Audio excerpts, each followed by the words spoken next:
Hello everyone, I am 8E-3T, better known as Beat, everybody's favorite autistic VTuber, and I'm here today to do something I've never really done before, even though this is like my fourth attempt to record it, a deck list. So yes, welcome in as we take a look at one of my favorite recent decks that I've been playing a lot of, Volcanics. This is one of those decks that focuses very heavily on burn damage and monster destruction. So some of its weaknesses definitely include responses during your opponent's turn, spell trap destructions, and comboing, because this deck is not a combo deck. Most of the time when you get access to your extra deck, it is because you struggled to get there or were creative with how you did it. It is not necessarily like you going through just a normal, easy to pull off route. But that's okay. That's not the point of this deck. We are here to burn and destroy monsters. So I guess to start off, let's go ahead and list off our monsters that we have in this deck. So for this version of the deck that I am currently running, we have 3 volcanic shells, 2 volcanic rimfires, caught myself there, 3 volcanic scatter shots, 1 max C, 1 volcanic counter, 2 ash blossoms, 2 volcanic troopers, 3 volcanic rockets, 1 electro blaster, 2 heat of the fire channelers, 1 volcanic queen, 2 volcanic emperors, and 1 magmacho dragon, and 1 Nibiru the primal being. So volcanic shell, I like to keep at 3 because it is just good at keeping consistency. It's easy to dump into the graveyard, easy to grab more copies of itself, and great for thinning the deck because it can constantly grab more copies of itself. Volcanic Rimfire is very similar. It cannot grab copies of itself, but it can grab basically anything else you could ever want, including copies of Blaze Accelerator cards and sending your other volcanic monsters to the graveyard, good old foolish burial style, which is extra nice. Next up, we have Volcanic Scattershot. I like 3 copies, but this is one of those ones that you could easily run 1, 2, or even none of, because it's not necessarily great for consistency in this deck, but I just really like that I can easily dump it with a Blaze Accelerator and empty my opponent's field of monsters and do a bunch of burn damage with it. So, not necessary, but I like to run it. Of course, we have 1 copy of Max C, very necessary for this deck because of its issues with consistency at times. It is kind of a crutch for this deck at times, but it's not something that's needed in every game. It just comes in handy to have. Volcanic Counter is another one that doesn't necessarily need to be here, but I like running it. Having 1 copy of it in grave lets you, if you take damage from your opponent and you have another volcanic, deal that same damage back to your opponent and then not worry about it later. And since it's banishing itself to the graveyard, that actually comes into handy for a later monster that I will talk about towards the end of the monster section that needs a lot of banished pyro monsters. Of course, I'm only running 2 Ash Blossoms because I feel like 3 clogs this deck up a lot, considering some of its issues with consistency, but a lot of those issues are taken care of because of Volcanic Trooper, which I run at 2 since it's a once per turn, and Volcanic Rocket, which I run at 3 because I can summon this out as many times as I want and grab as many Blaze Accelerator cards as I want in a single turn. So this is super useful. Trooper is great because it's once per turn, grab any monster or any volcanic card you could want, and then also discard things, which means, get your graveyard effects going to build something that you can destroy with a Blaze Accelerator. But Rocket is amazing because you can just spam this thing on the field as much as you want and just grab all the Blaze Accelerators you could ever need. Electro Blaster is a support card. It's one of those ones that I don't think we need a lot of in this deck, but it's definitely useful to have. It summons itself, it can send things to the graveyard, it can even buff things if you have a spell trap go off. Well, just a spell card, not a spell trap. Hita, of course, I have it too because you want to draw into this set. You can have more search power and, again, set up your graveyard. This card is just amazing for both of those, and it's awesome that it can work in this deck. Queen is one of those controversial ones that you don't need. The only reason I have it is because it's essentially a pyro version of It's a pyro version of the fire kaiju. I think it's Magara, which is super useful. It doesn't require as many monsters as Lava Golem, and since it is a pyro, it works with some of the other cards that require pyros, which we'll get into later. Speaking of Volcanic Emperor, which does require pyros, and by banishing 3 of them, or sending 1 Blaze Accelerator, banished from field or graveyard. You can special summon this card, cannot be normal summoned, and when it's special summoned that way, you can burn your opponent based on how many pyro monsters are banished, and then set a trap card directly from your deck. So it's super useful. Plus, it burns your opponent 500 for every special summon. It is the perfect boss monster for this archetype, but I only run 2 of them because it kind of bricks. This deck bricks easily if you try to run too many of anything that's not going to help keep the consistency up. Which is also why I only have 1 copy of Magmacho Dragon.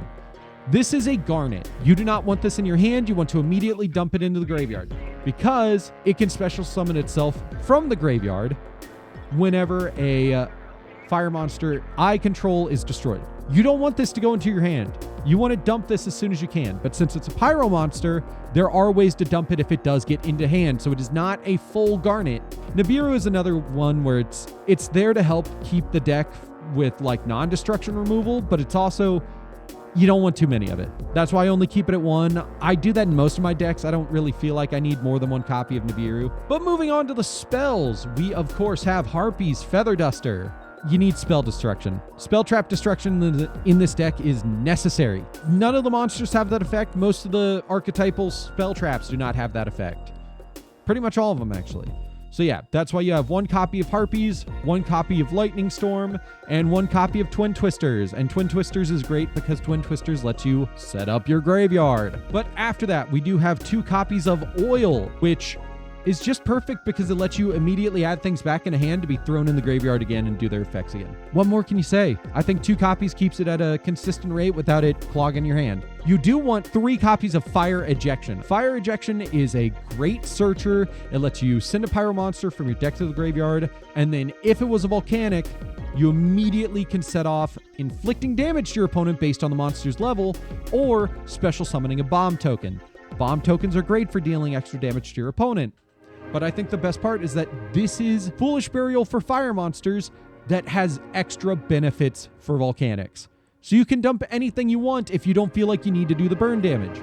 2 Bonfire copies, of course, because it's an amazing searcher. It's semi-limited for a reason. 2 copies of Fire Recovery because it lets you send something to graveyard to get something back from graveyard onto the field. And it can also banish itself to get 3 fire monsters in banished or graveyard back into the deck. 2 copies works best. It's not one that you really want to use a lot of, but it can definitely come in handy if you need to dump something in the graveyard and you want something back. Kind of controversial. I think you need 3 copies of Blaze Accelerator. This card is just useful on its own with its normal effect, but also so many other cards rely on this card, you just want 3. As much as it is not the main staple of this deck, it is the card that you want to have a lot of so you can use it for the main staples. Tri-Blaze Accelerator. This is one that you could run none of, honestly.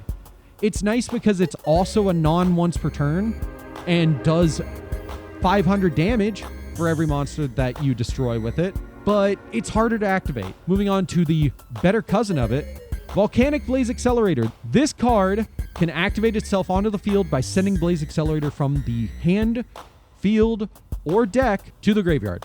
While Tri-Blaze Accelerator requires the Blaze Accelerator be on the field and active.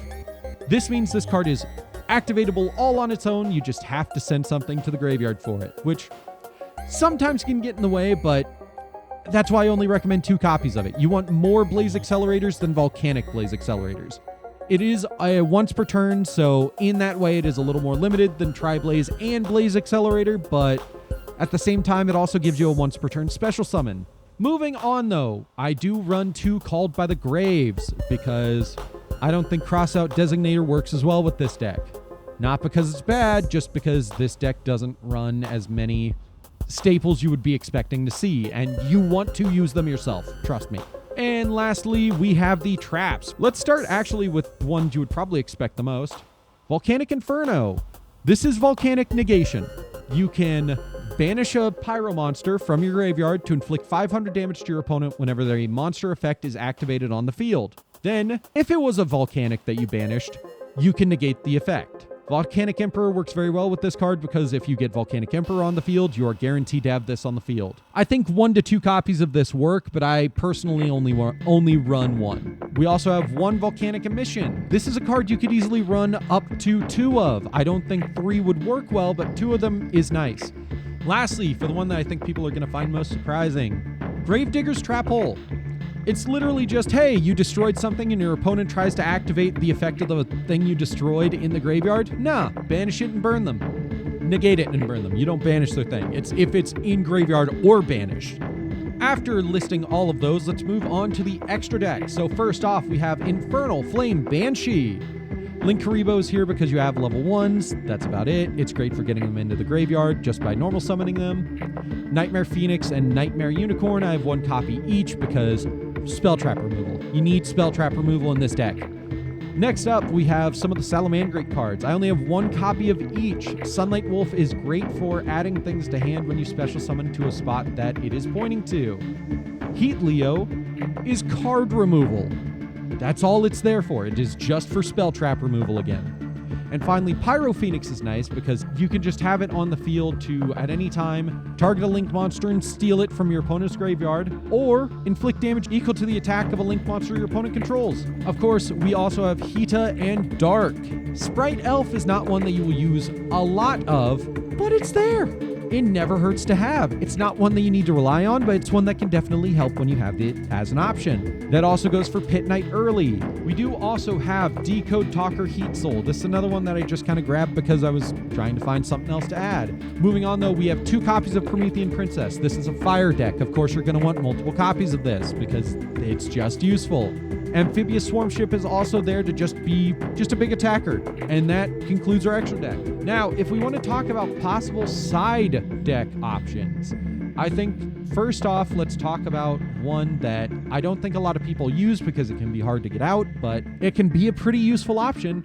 Volcanic Doomfire. This one is nice because when it is on the field, it stops your opponent from attacking anything other than it, but still requires that they do attack it. The issue, though, is that to get it out on the field, you have to send a Tri-Blaze Accelerator to the graveyard. I would also say you could run 1 to 2 copies of Lava Golem instead of Volcanic Queen because it's Lava Golem.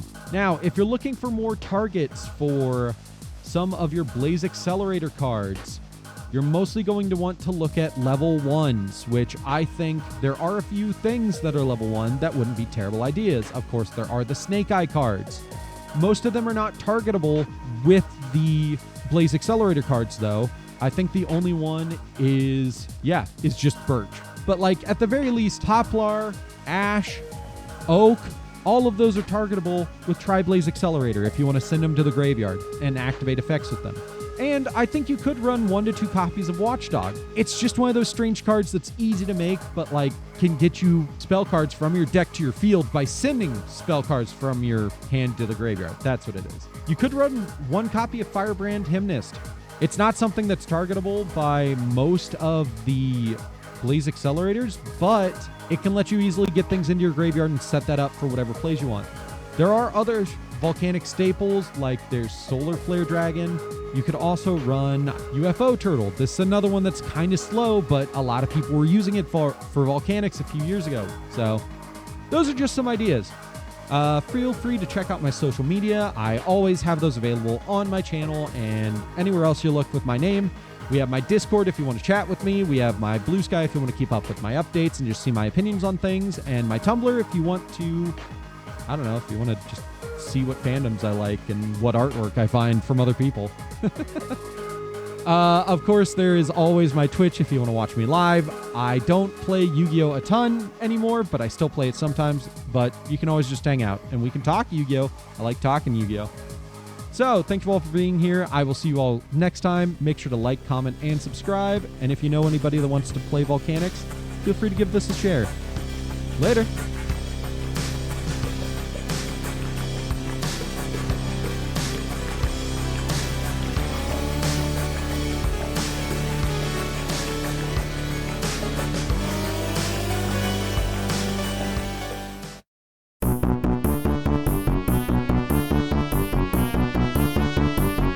Version of Madara? Not Madara. Infinite Tsukiyomi. Sorry. It's just something that you would prefer. It's not an actual garnet as much as it is like a semi-garnet, a half garnet. and 1 copy of Twin Twisters. And Twin Twisters is great because Twin Twisters lets you set up your graveyard. Perfect. You do want 3 copies of Fire Ejection. I almost said 5 copies because I'm silly. I like to run 2 for consistency's sake. Ugh. Moving on to the better cousin of it, who definitely gets all the dates at the prom while Triblaze has to go alone. This card is perfect. Perfect.